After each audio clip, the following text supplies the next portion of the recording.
Hi Fire Signs, Aries, Leo, and Sagittarius. Welcome po sa ating channel at ito ang inyong Daily Gabay Tarot Reading for November 2, 2023. Please be reminded that this is general reading po, so maaari kayo makarelate o hindi, just take what resonates. Gamitin ang reading na ito bilang gabay lamang. Balik po kayo dito bukas para sa ating Daily Gabay Tarot Reading. Please like, subscribe, and click bell button for notification para po updated po kayo sa Daily Tarot Reading natin. Para po sa gusto magpa-reading, maaari nyo pong makuha ang link. Nasa description box po ito. Message nyo lang po ako sa Messenger. Maraming salamat po. Spirits guys, ano po ang ganap today para po kay Fire Signs, Aries, Leo, and Sagittarius?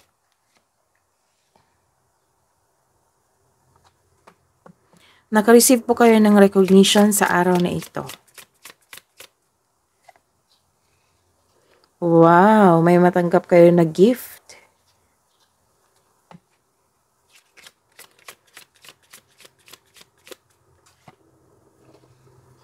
And may expectation kayo. Maybe expectation mo ito na magkaroon ka ng recognition and gift. Or maybe may ibang expectation kayong darating na tao or message or mail or email. Ayun. Or may expectation kayo na call. Message na po spirits guys para po kay Aries, Leo, and Sagittarius. Ngayong November 2, 2023. Embrace the truth. So, possible na magkaroon ng katotohanan dito na mahihirapan kang magtanggap. So, this card tells you na embrace the truth. So, face the reality. Ayun. Enlightenment. Pursue spiritual growth.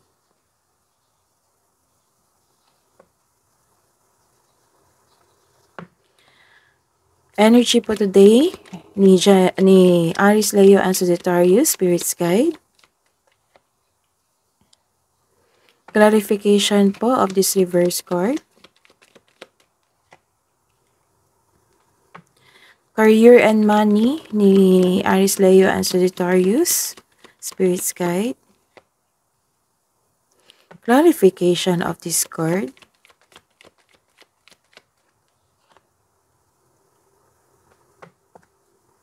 Love and romance, self-love, partnership, and romance ni Aries, Leo, and Sagittarius, Spirit's Guide. Ngayong araw na ito. Clarification of this reverse card.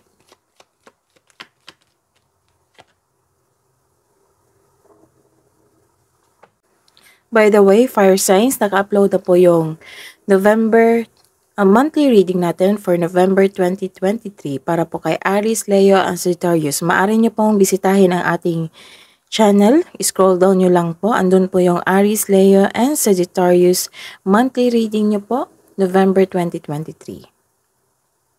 Ayusin lang natin itong camera.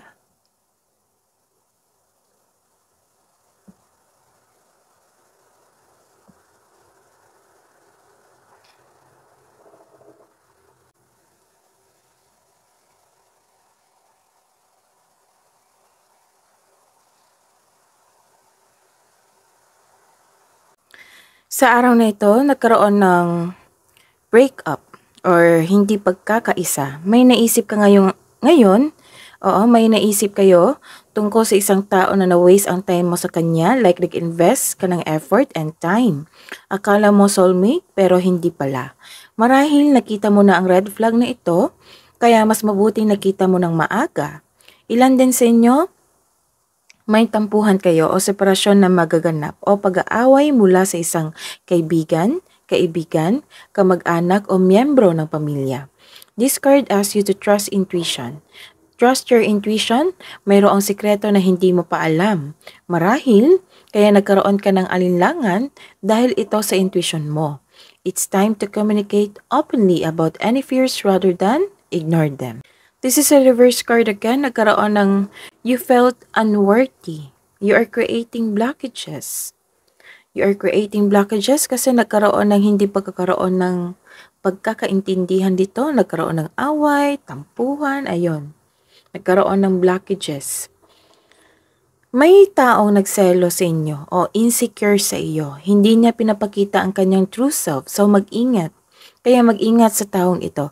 Baka nagselos po siya kasi may natanggap kang recognition dito at blessings. Oo. Regalo to and recognition, high honor. So baka itong taong ito, inggit po or insecure sa inyong achievement. Or some of you, ilan sa inyo, nakaramdam ng insecurity o di kaya wala kang time sa sarili mo.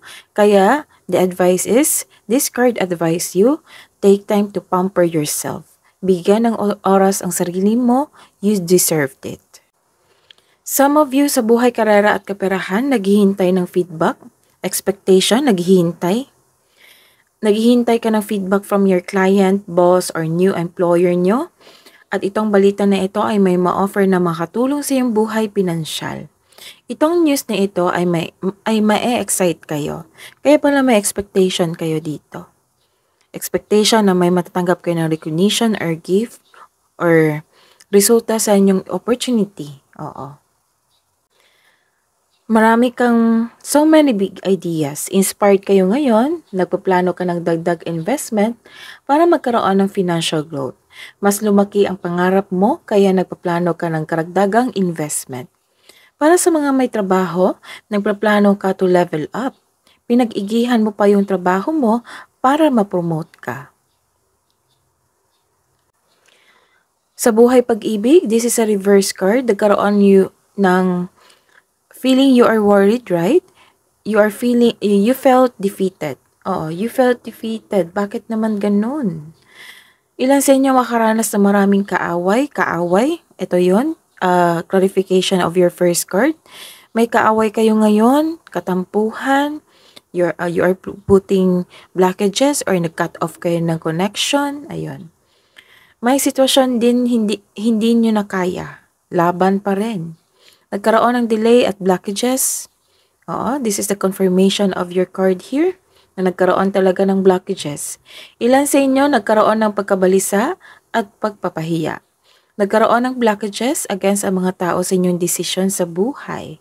Meron kang naramdaman na pagkatalo na parang bang ang pagtayo na parang para sa sarili ay walang kabuluhan. So iniisip mo yan ngayon. Make a journal. So the advice is make a journal para it will lead you na maging mahinahon ka at masuri ang sitwasyon. Kung saan ba galing, bakit you felt defeated, ayun, para masuri mo. Para alam mo kung paano ito maayos. Mabigyan ng solusyon. Hidden truth, anong iniisip mo, anong iniisip niya? Kaya pala you felt defeated dito kasi may dumating na katotohanan na nahirapan kayong magtanggap. So, this card advise you na embrace the truth. So, ayun. Magkakaroon ka ng enlightenment after this. Kailangan magkaroon ng enlightenment. Connect to your intuition also. Hidden truth, anong iniisip mo, anong iniisip niya? I am afraid to contact you para sa mga single. I hope that you can forgive me one day. Sa mga may relasyon, I wish I had treated you better. And it was my fault but I blamed you. Naku, ano ba yan? Love advice po para sa mga single. Sa araw na ito, Aries, Leo, and Sagittarius, November 2, 2023, Spirit's Guide. Make a vision board. To remind you, put a wisdom message na ano tawag nito, na ma-motivate ka sa pang-araw-araw mo na ginagawa. Sa mga, uso ito sa mga teenager ngayon, sa mga teenager dito to remind themselves, to remind themselves na kailangan ma-motivate sila everyday para magkaroon ng productivity. Meditate. Kailangan ng meditation kasi you are putting blockages eh. Love advice para sa mga may relasyon. Admire. It's time to think of everything that you admire in your partner. And magkakaroon ng pag-uusap or reunion dito. The union of divine soul counterparts is a miraculous event that begins when you least expect it. Spirits guys, ano po yung kabuang advice niyo po para po kay Aries, Leo, and Sagittarius ngayong November 2, 2023? Wow, prosperity lies ahead. So, yung expectation nyo, inaantay nyo sa buhay, karera at kaperahan, maghahatid talaga siya. This is a confirmation na maghahatid siya ng prosperity sa inyong buhay. So, a time to give rather than take. So, share your blessings. Kung may sobra po.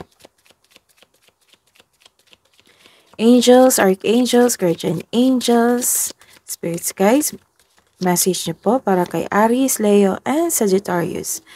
Message from Archangel Feliai. Honor animals, communicate with different species. Baka sa araw na ito, humihingi ng time sa inyo yung pets nyo. Archangel Zadkiel, it's time for transportation. Carry the violet flame. Violet flame. That is your reading, Aries, Leo, and Sagittarius. Please like, subscribe, and click bell button for notification para po updated kayo sa daily tarot reading natin. Maraming salamat po.